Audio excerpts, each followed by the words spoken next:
2024년 12월 22일 주님의 날 예배를 하나님께 드리겠습니다. 찬송가 104장 곧 오소서 임마누엘 찬양합니다.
성경찬송 앞의 세번역 사도신경으로 신앙 고백하겠습니다. 저는 전능하신 아버지 하나님 천지의 창조주를 믿습니다. 저는 그분의 유일하신 아들 우리 주 예수 그리스도를 믿습니다. 그분은 성령으로 잉태되어 동정녀 마리아에게서 나시고 본디오 빌라도에게 고난을 받아 십자가에 못 박혀 죽으시고 장사된 지 사흘 만에 죽은 자 가운데서 다시 살아나셨으며 하늘에 오르시어 전능하신 아버지 하나님 오른편에 앉아 계시다가 거기로부터 살아있는 자와 죽은 자를 심판하러 오십니다. 저는 성령을 믿으며 거룩한 공교회와 성도의 교제와 죄를 용서받는 것과 몸의 부활과 영생을 믿습니다. 아멘. 이 시간에는 일주일 동안 살면서 주님 뜻대로 살지 않았던 것들을 각자 목소리를 내어서 회개 기도를 다 함께 드리겠습니다. 거룩하신 아버지 하나님 감사합니다. 저희들에게 예배할 수 있는 은혜를 주시니 감사합니다. 주여 불쌍히 여겨주시옵소서. 저희들은 죄인입니다. 저희들이 세상 속에 살면서 세상이 주는 육신의 정욕, 안목의 정욕, 이생의 자랑을 따라 살았던 것을 용서하여 주시옵소서. 저희들의 마음으로, 저희들의 입술로 탐욕과 악독을 바라였던 것을 용서하여 주시옵소서. 이 예배를 통하여 저희 속에 정직한 영을 새롭게 하여 주시고 죄 용서받는 기쁨을 새롭게 하여 주시옵소서.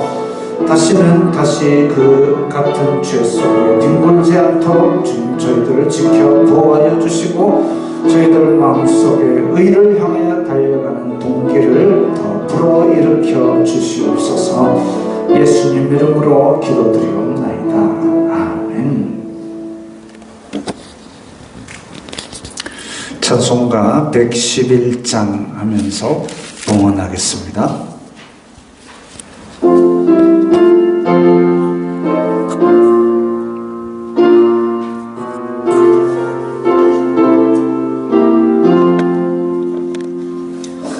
귀중한 헌의 합을 주 앞에 드리고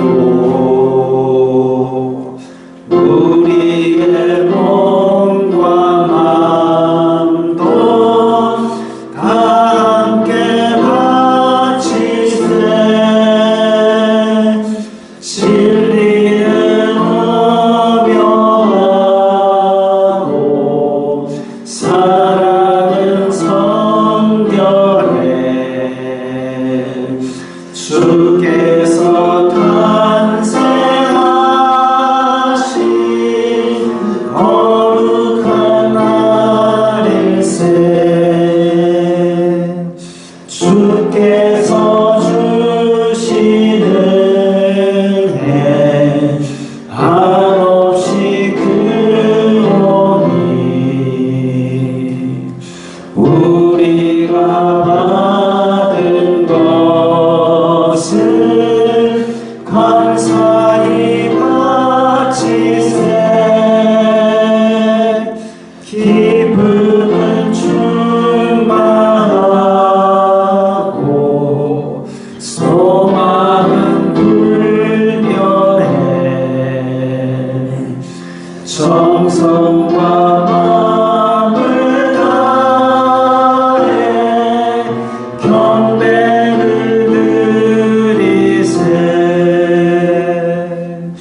들에서 밤을 새며 양치던 목자들 하늘에 빛난 영광 보고서 놀랐네. 천사의 기쁜 소식 목자를 듣고서 찾아와 경배하며 영광을 돌렸네.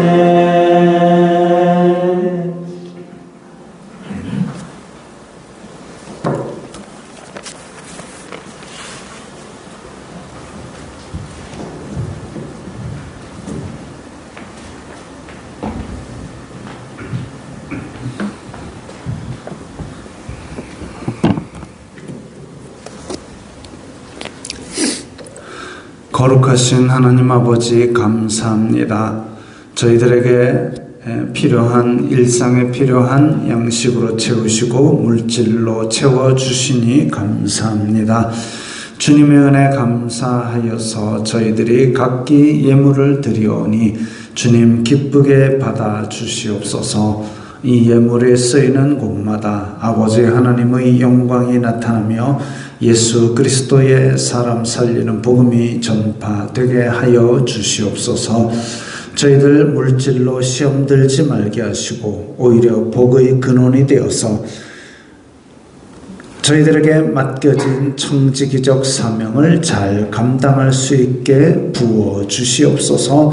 저희들이 이 제물로 하나님께 영광 돌리는 것을 보고 다른 사람들이 함께 주님께 영광 돌리게 하여 주시옵소서.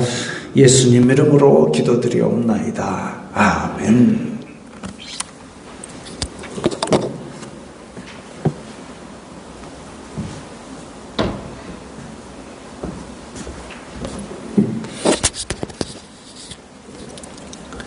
소요리 문답 함께 읽겠습니다. 제6계명이 무엇인가? 제6계명은 살인하지 말라 하신 것이다. 제6계명에서 명하는 것이 무엇인가? 제6계명에 명하는 것은 합법적인 노력으로 우리의 생명과 남의 생명을 힘써 보존하라 하는 것이다. 제6계명에 금하는 것이 무엇인가? 제6계명에 금하는 것은 불의하게 우리의 생명이나 이웃의 생명을 빼앗거나 해하는 일들이다. 아멘. 또 요한일서에 보면 남을 미워하는 것도 살인하는 것과 같다 그랬습니다. 우리의 마음이 예수님께서 우리의 죄를 용서하신 것처럼 우리도 남의 죄를 용서하고, 우리 주기도문에서도 그러지 않습니까?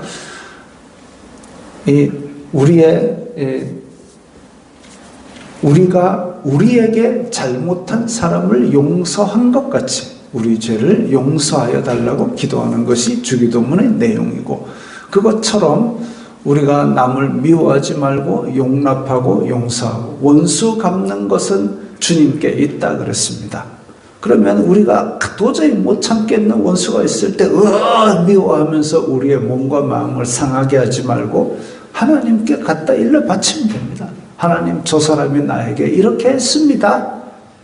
잘 좀 지켜봐 주세요. 그 정도 선에서 하나님, 저 사람이 나를 그랬습니다. 우박을 내리고 벼락을 쳐주세요. 아니, 그거는 자기가 하나님이 돼갖고 하나님을 도깨비 방망이로 생각하는 거고, 하나님, 제가 이런 일을 당했습니다.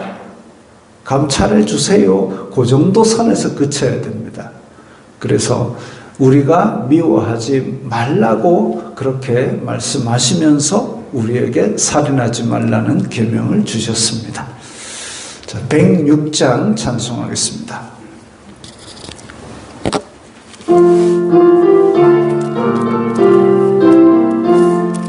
아기 예수 나셨네.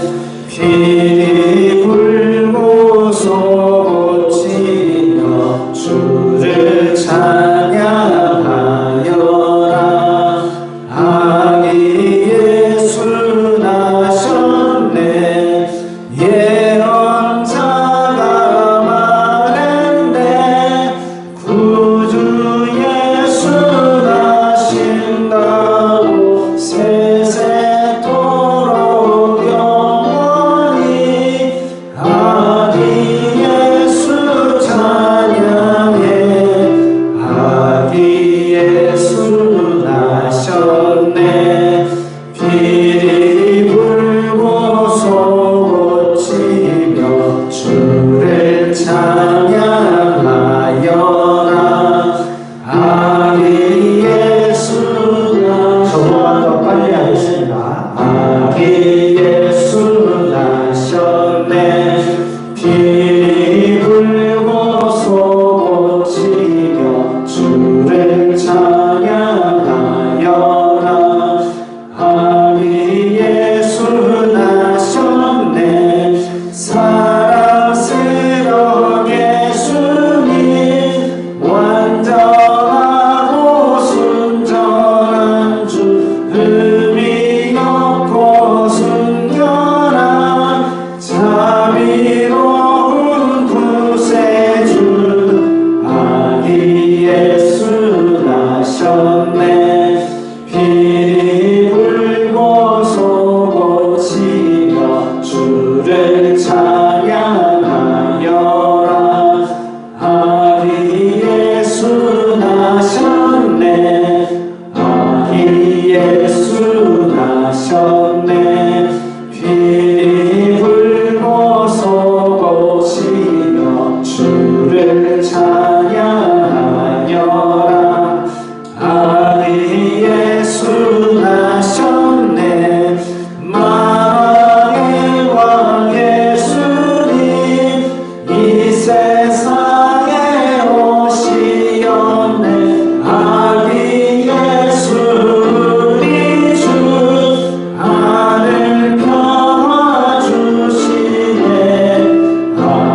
2장입니다.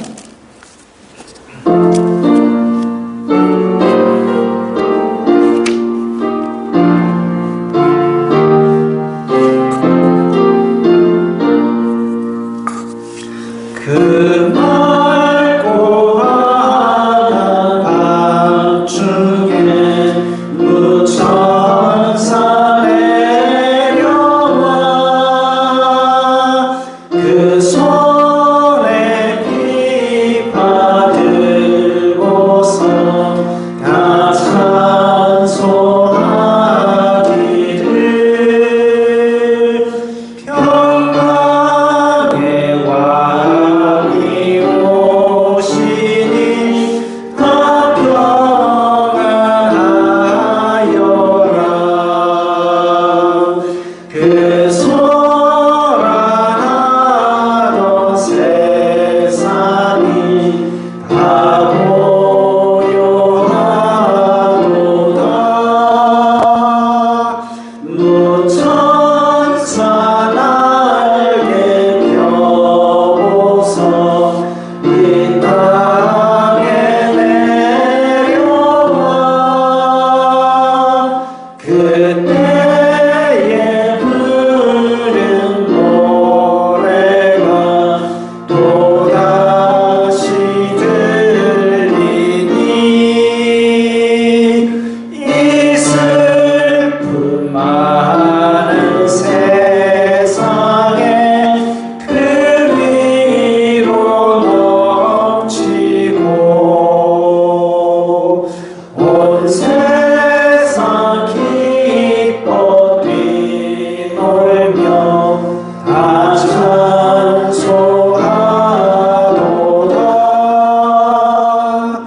이 괴로움 많은 세상에 짐지고 가는 자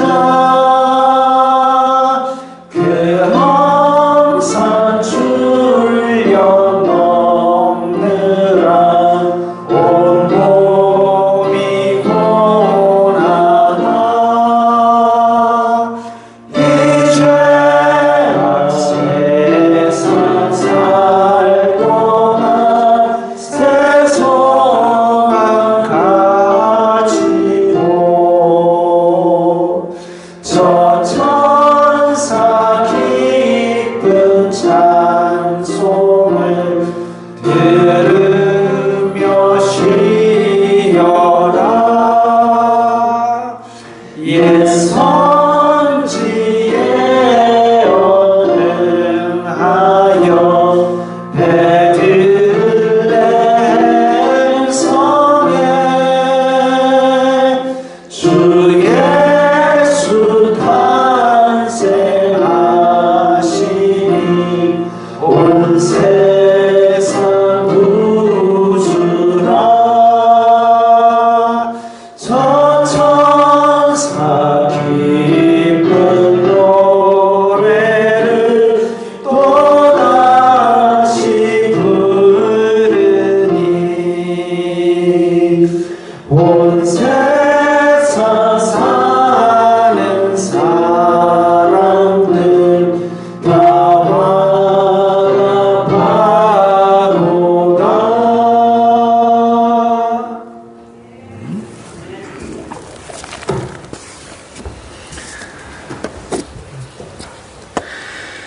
거룩하신 하나님 아버지 감사합니다. 성삼위일체 하나님께 영광과 존귀와 감사와 찬송을 드립니다.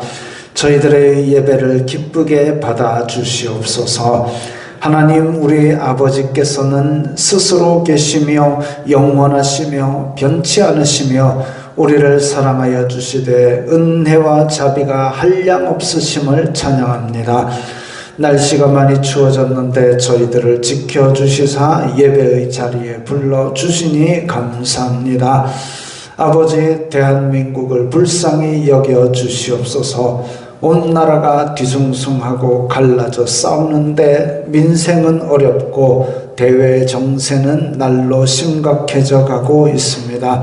심지어 예수님 믿는 사람 믿는다는 사람들도 안 믿는 사람들과 다를 바 없이 서로 미워하고 싸우는데 열을 내고 있습니다. 진노 중에라도 긍휼을 베푸시사 이 나라의 기초를 다시 바르게 세워가게 하여 주시옵소서. 성도들은 자신을 먼저 돌아보고 회개하고 돌이켜 각자 자신의 자리에서 빛과 소금의 삶을 살게 하여 주시옵소서. 다른 사람들의 마음을 주님께로 돌아올 수 있게 감화할 수 있는 삶을 살게 하여 주시옵소서. 육신을 입고 죽기까지 복종하신 예수님의 삶을 생각하며 겸손히 인내하는 성도들이 되게 하여 주시옵소서. 아버지, 내리교회에서 예배하는 성도들에게 영육 간의 강건함을 주시고 미혹 많은 말세에 진리를 잘 분별하고 굳게 서서 말씀을 잘 깨닫게 하여 주시옵소서. 지혜로운 입술을 주시사 공동체 안에서는 서로 덕을 세우는 말을 하며 밖으로는 복음의 비밀을 널리 전하게 하여 주시옵소서. 저희들의 가정에 화목한 복을 주시고 직장과 사업이 형통하게 복을 주시옵소서. 오늘은 특별히 찬양대회가 예정되어 있습니다. 주님 오심을 기뻐하는 마음으로 다 함께 노래로 하나님을 높이는 즐겁고 행복한 자리가 되게 하여 주시옵소서. 교회에서 섬기는 손길들에게 복을 내려주시고 내리교회와 연계된 교회들과 선교사들에게도 풍성한 은혜를 내려주시옵소서. 특별히 주일학교 교사들과 학생들에게 복을 내려주시사 기쁨과 지혜가 충만하게 하여 주시옵소서. 모든 영광 주님 홀로 받아주시옵소서. 예수님 이름으로 기도드리옵나이다. 아멘.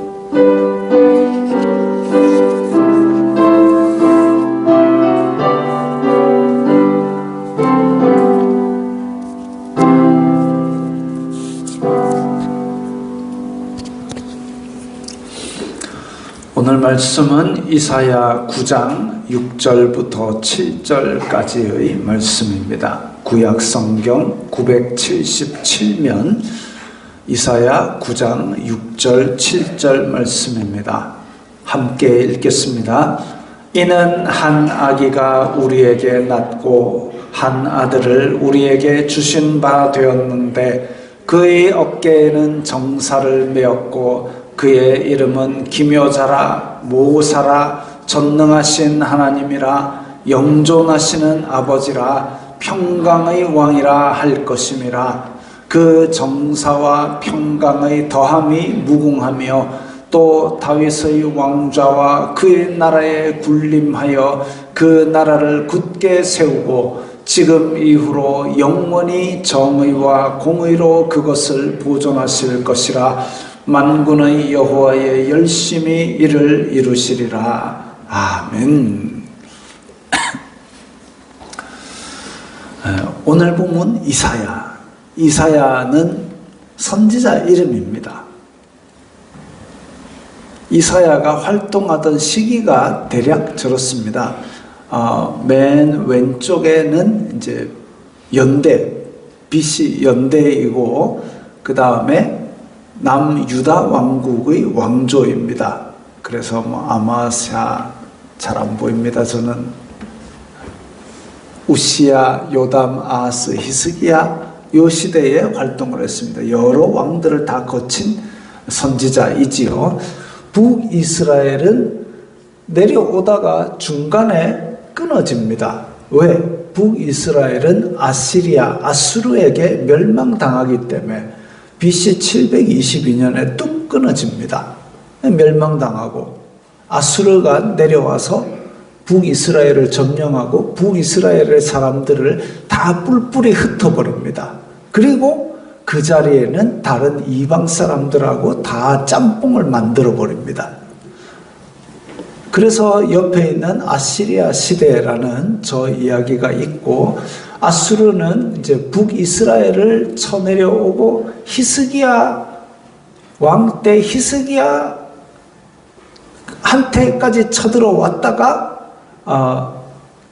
거기서 하나님을 모독하는 말을 잘못 내뱉는 바람에 하나님께서 그를 심판하여서 돌아가서 자기 아들 칼에 맞아 죽었습니다. 아수르 왕이. 자, 그런 시대입니다. 그러니까 이사야가 보기에는 지금 북이스라엘은 그래도 이스라엘 하나님의 백성 중에 12개 지파 중에 10개 지파인데 그 10개 지파의 나라가 망했고 또 남유다 왕국도 점점 기울어져 가고 북쪽에 있던 아수르는 저항할 생각도 못할 정도로 강한 군사력으로 점점 위협을 가해오고 있습니다. 북이스라엘은 벌써 먹혔고 남유다는 이제 점점 위협을 크게 느끼고 있는 그런 시대입니다. 선지자들의 예언은 하나 더 있습니다. 요거는 이제 여러 선지자들의 활동 시기를 다 해놓은 건데 열왕기상 열왕기하에는 엘리야 엘리사가 주축을 이루고 엘리사 이후에는 아모스, 호세아, 미가, 요엘, 요나 이 선지자들이 이제 앞서서 활동을 했습니다. 그 비슷한 시기에 이사야가 저 빨갛게 네모를 해놨죠 제가. 그래서 활동을 했고 그리고 나서 그 다음에 파란 색깔 스바냐, 하박국, 예레미야, 에가, 나훔, 오바댜 이 사람들은 다 이제 남유다 멸망 시기에 활동을 하고 에스겔, 다니엘은 바벨론 포로로 잡혀가서 활동을 했고 학개, 스가랴는 이제 돌아와서 활동을 했던 선지자입니다. 그러니까 비교적 앞에 이사야는 활동을 했던 선지자이지요. 선지자들의 예언은 하나님을 배신한 이스라엘 자손들이 오랜 포로 생활을 할 것이다. 그리고 그 고난 끝에 하나님께서 해방과 귀환의 날을 주시리라 이런 내용입니다. 그러니까 앞에 있는 저 선지자들 이름을 딱 보시면 답이 나오지요. 나라가 지금 망해갈 때 엄청나게 하나님께서 많은 선지자들을 저 기록된 사람 말고도 많이 보내셨을 겁니다. 그래가지고 돌아오라 너희들 안 그러면 다 포로로 잡혀간다 고생한다. 그러나 포로로 잡혀갔다 할지라도 내가 자비를 베풀어서 너희들을 다시 돌아오게 할 거다. 다윗의 왕국을 회복할 거다. 그런 말씀들을 계속 주셨습니다. 1차 수신자 저때 당시에 살아가던 유다 백성들에게 그런 내용들이었지만 중복되는 내용으로 또 다른 내용이 들어있습니다. 뭐냐면 에덴 이후 타락해서 죄의 노예가 되었던 인간들에게 너희들을 해방시키고 하나님의 나라를 회복할 메시아 예언을 넣어놓은 겁니다. 오늘 본문이 바로 그 대표적인 예입니다. 한 아들이 날 것인데 그 아들은 전능하신 하나님, 영존하시는 아버지랍니다. 다윗의 왕좌와 그의 나라에 군림하여 그 나라를 굳게 세우고 영원히 보존하신답니다. 이 얼마나 희망적인 말씀입니까? 이 희망적인 말씀이 이후에 미국에서 노예 생활하던 흑인들에게 영감을 주었고 소망을 주었고 결국 남북전쟁 이후 노예 해방을 이끌어내는 원동력이 됐습니다. 또 우리나라에서도 암담하던 시절에 해방에 대한 소망을 주었습니다. 복음이. 그리고 누구보다도 이사야 당시의 이스라엘 자손들에게도 큰 희망을 주었습니다. 바람 앞의 촛불처럼 나라의 운명이 끝나간다고 생각하던 그 시대에 아수르라는 엄청난 강대국이 지금 시시각각으로 위협을 주던 그 시대에 이 말씀은 곧 동이 트고 해가 뜰 것이다 라는 등대 불빛 같은 소망을 준 거지요.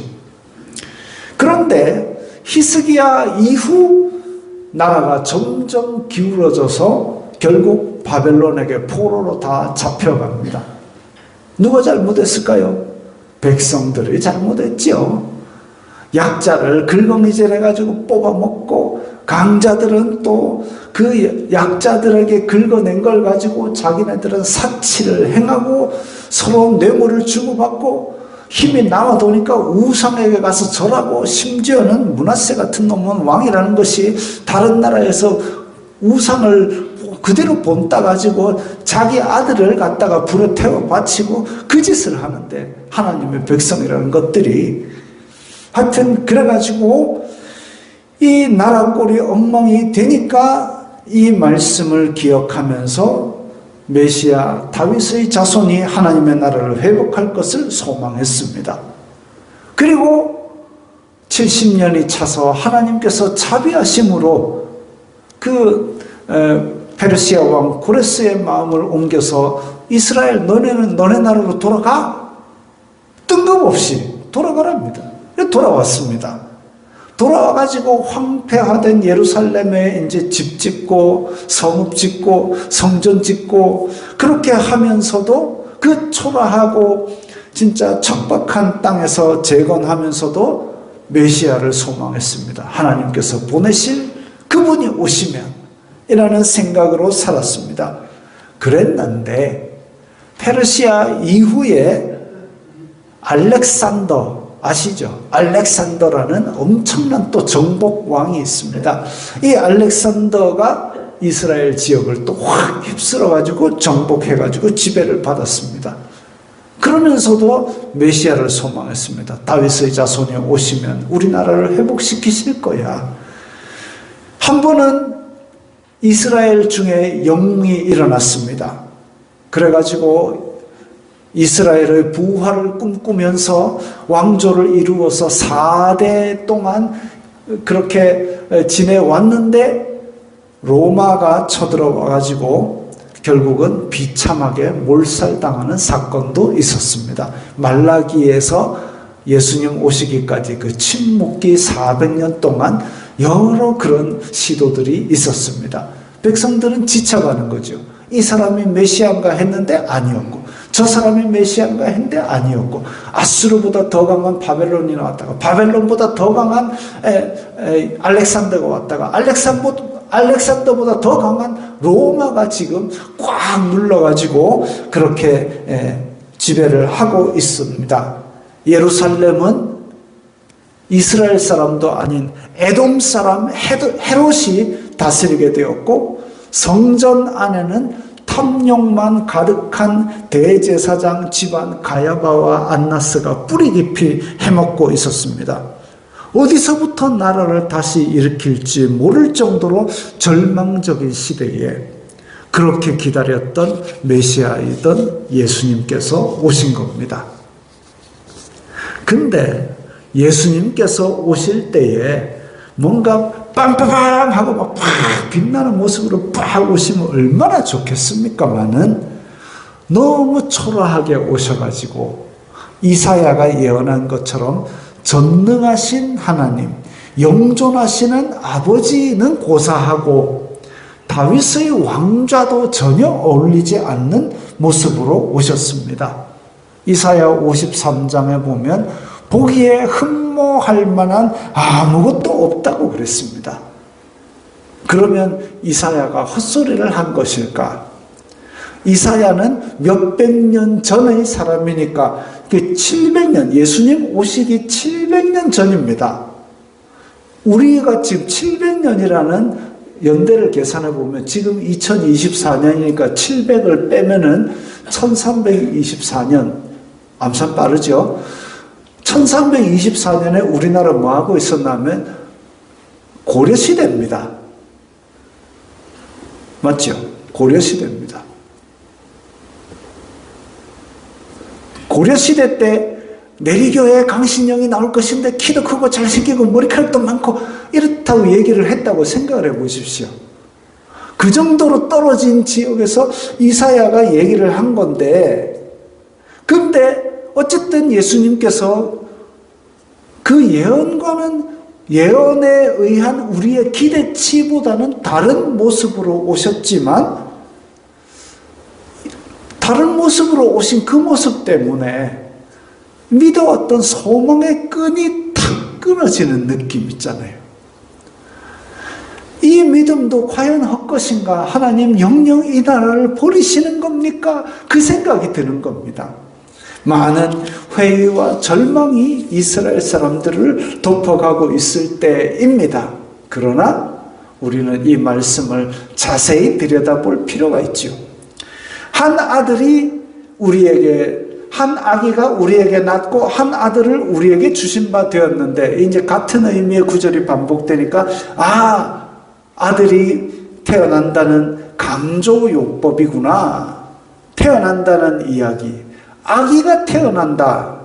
즉 하나님께서 보내신 메시아는 차 타고 하늘에서 위야 하고 내려오는 게 아니라, 강력해 보이는 통치자의 모습이 아니라 인간 아기의 모습으로 아주 작고 연약하게 태어난다라는 겁니다.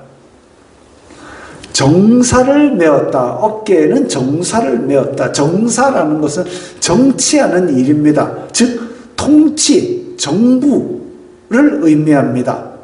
그 정사를 어깨에 메었다라는 것은 그때 당시에 아마 통치자들이 어깨에 금고리나 열쇠 같은 거를 어깨에 이렇게 메어가지고 자기가 이 나라를 다스리는 사람이다라는 걸 나타냈던 모양입니다.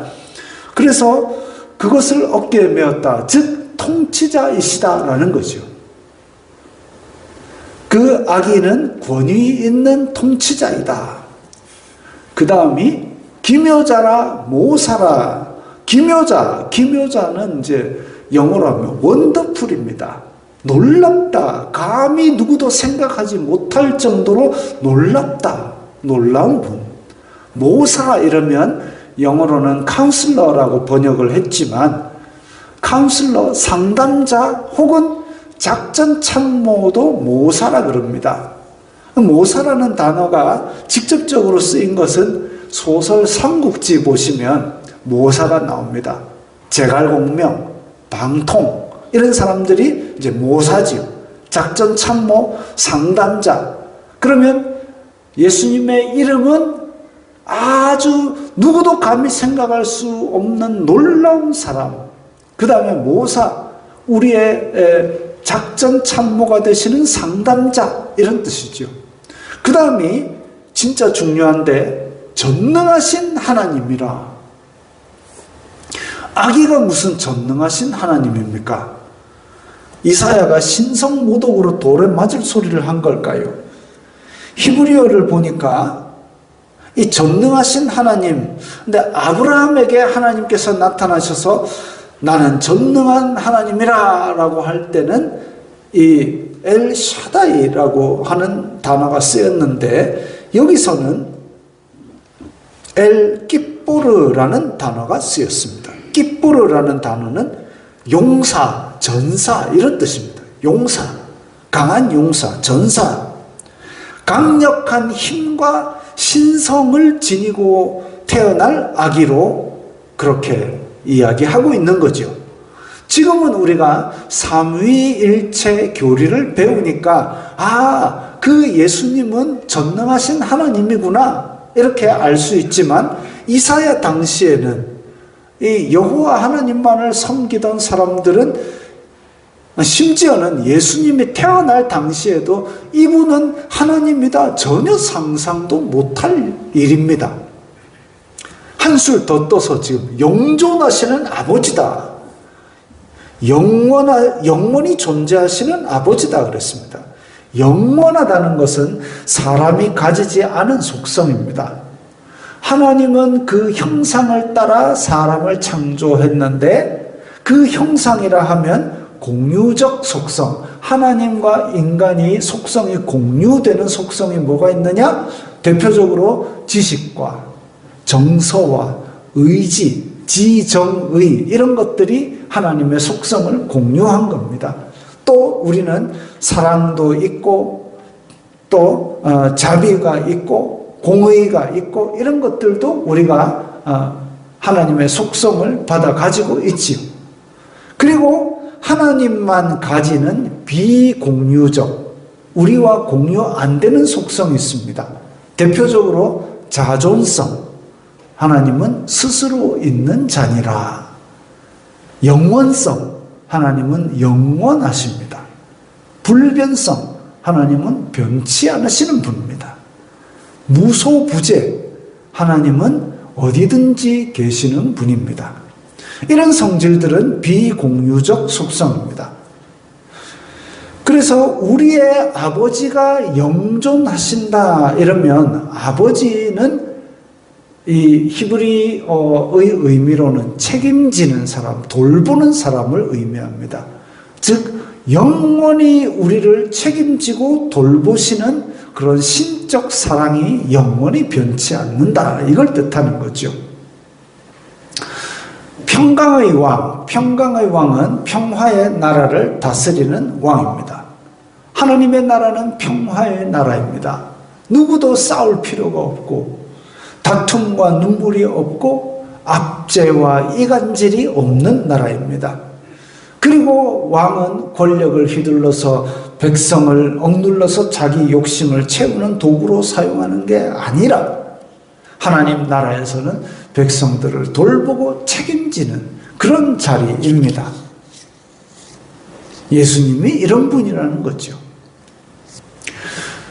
그리고 그 정사와 평강의 더함이 무궁하며, 이 현대인의 성경에서는 어떻게 번역을 했나 하면 그의 왕권은 한없이 신장되고 그의 나라는 언제나 평화로울 것이며, 말이 참 괜찮아졌죠. 예수 그리스도의 나라는 계속 확장되어 가고 예루살렘과 온 유대와 사마리아와 땅끝까지 그렇게 한없이 신장되고 그의 나라는 언제나 평화로울 것이며, 예수님께서도 하늘과 땅의 모든 권세를 내게 주셨으니 너희는 가서 모든 족속으로 제자를 삼으라 그랬습니다. 가서 주패라 지기라 이거 아니고, 정복하는 방법이 복음을 들고 들어가서 그들이 다 예수 그리스도를 믿고 섬기게 만드는 거죠. 그의 나라는 평화로울 겁니다. 다윗의 왕좌와 그의 나라에 군림한다 그랬습니다. 이게 왜 자꾸 다윗이 언급되느냐? 다윗이 자기가 목동하다가 하루아침에 왕이 돼가지고 하나님의 성전을 내가 나는 이렇게 왕궁에 거하는데 하나님의 이 언약궤는 저 천막 쳐놓고 거기 있으면 내가 마음이 불편합니다. 하나님 내가 성전 짓겠습니다 하니까 하나님께서 그 마음을 기특하게 보시고 내가 나를 위해 집을 짓겠네. 집이라는 단어가 히브리 단어로 바이트거든요. 네가 나를 위해서 바이트를 짓겠느냐? 내가 너를 위해 바이트를 만들어주마. 그 바이트는 이제 왕조, 가족 이런 거죠. 그래서 집, 가정, 왕조 이런 걸 다 뜻하는 단어로 이제 언어 유희가 된 거죠. 네가 나를 위해 바이트를 짓겠느냐? 내가 너를 위해 바이트를 만들어주마. 완전히 그저 대로 주고 말로 받는 복이었습니다. 그 속담은 그런 데 쓰는 게 아니지만 어쨌든 하나님께 그런 성의를 보이니까 하나님께서 너무 기뻐하셔가지고 큰 복을 내려주신 거죠. 그 약속을 영원히 이루시는 말씀이 이겁니다. 다윗의 왕좌, 그 나라 영원하리라. 그래서 다윗의 후손으로 예수님께서 오셔서 영원한 나라를 이루시는 겁니다. 육체의 왕조는, 남유다 왕조는, 다윗의 후손의 왕조는 점점 기울어져 가서 아까도 우리 보았듯이 BC 722년에 바벨론으로 포로로 싹 잡혀가면서 멸망하지만 하나님의 언약으로 오신 메시아는 눈으로 볼 수 있는 왕국이 아니에요. 지금도 계속 퍼져나가고 있습니다. 영원한 하나님의 나라를 다윗의 왕좌에서 통치하십니다. 예수님께서 이 땅에 오심으로 하나님의 주권은 선포되었고, 그리고 다시 오실 그날 완성될 겁니다. 영원히 정의와 공의로 다스리는데, 히브리어로 이 밑에서 둘째 줄 정의와 공의로 그것을 보존하실 것이라. 정의는 우리말로는 더 구별되게 번역을 하면 공평입니다. 공평. 그리고 공의는 이게 오히려 정의라고 번역을 하는 게 적당합니다. 공평과 정의로 다스리실 나라. 이 하나님 나라의 특징이죠. 공평과 정의. 사람들이 외치지만 역사적으로 이룬 적이 없었던 공평과 정의의 나라가 하나님의 나라로 완성될 날이 올 겁니다. 이스라엘 자손들이 메시아를 오랫동안 기다렸는데 언제 오셨느냐? 가장 절망적일 때, 믿음조차 흔들리려 할 때에 예수님께서 아주 작은 초라한 연약한 모습으로 오셨습니다. 그런데 예수님의 다시 오심도 상황은 처음 오실 때와 같을 겁니다.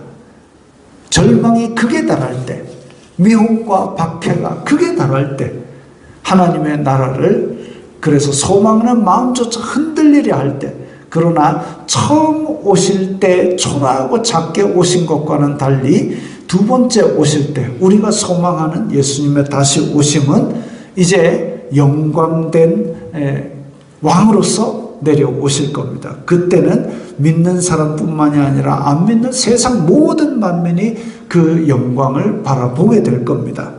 우리는 크리스마스를 기뻐합니다. 요즘 크리스마스가 종교적인 색채가 있다 해서 캐롤도 안 틀지요. 크리스마스란 단어도 슬슬 자꾸 빼버리지요. 바람직한 현상은 아니지요. 그래서 많은 연예인들은 나와서 메리 크리스마스 안 하고 해피 할러데이, 그냥 연휴 기뻐해, 이렇게 얘기를 합니다. 우리는 크리스마스를 기뻐하는 거예요. 크리스마스가 원래 뜻이 뭐냐면 크라이스트 미사입니다. 예수님 예배입니다. 그러면 즐거운 예수님 예배, 메리 크리스마스를 외치고 사는 것이 좋겠지요. 예전에 예수님께서 오셨던 그 사실을 감사하고 기뻐하는 메리 크리스마스, 그리고 다시 오실 예수님을 기다리는 소망을 굳건히 하는 메리 크리스마스가 되기를 바랍니다. 우리 이 말씀을 생각하면서 영존하시는 아버지, 또 우리의 거룩하신 하나님 되시는 이 예수님께서 오심을 감사하고 기뻐하고 또 다시 오실 걸 소망하면서 이 믿음 흔들리지 않게 하소서. 결단하는 기도를 다 함께 드리겠습니다. 거룩하신 아버지 하나님, 감사합니다. 저희들에게 예수님 믿는 믿음을 주시니 감사합니다.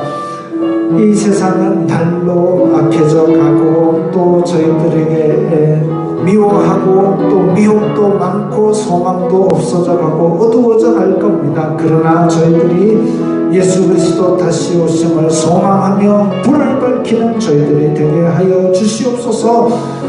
예수님을 기다리면서 이 세상이 예수님에 대한 소망으로 기뻐할 수 있도록 저희들의 일상을 주관하여 주시옵소서. 그리하여서 이 기쁨의 소망이 세상 끝까지 퍼져나갈 수 있도록 저희들의 일상생활 가운데 예수 그리스도를 전하는 삶을 살게 하옵소서. 예수님의 이름으로 기도드리옵나이다. 아멘. 성자들의 행진 찬송합니다.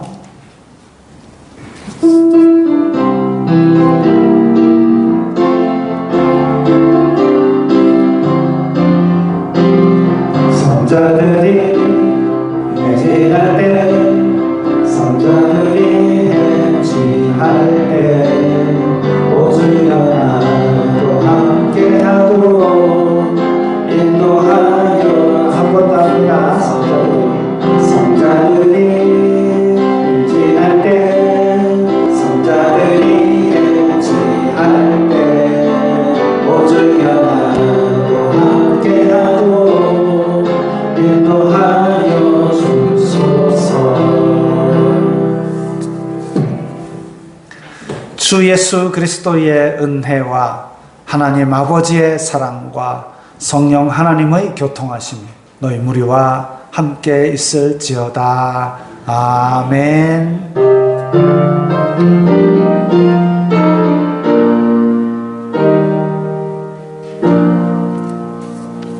건강하시고 평안하시기 바랍니다.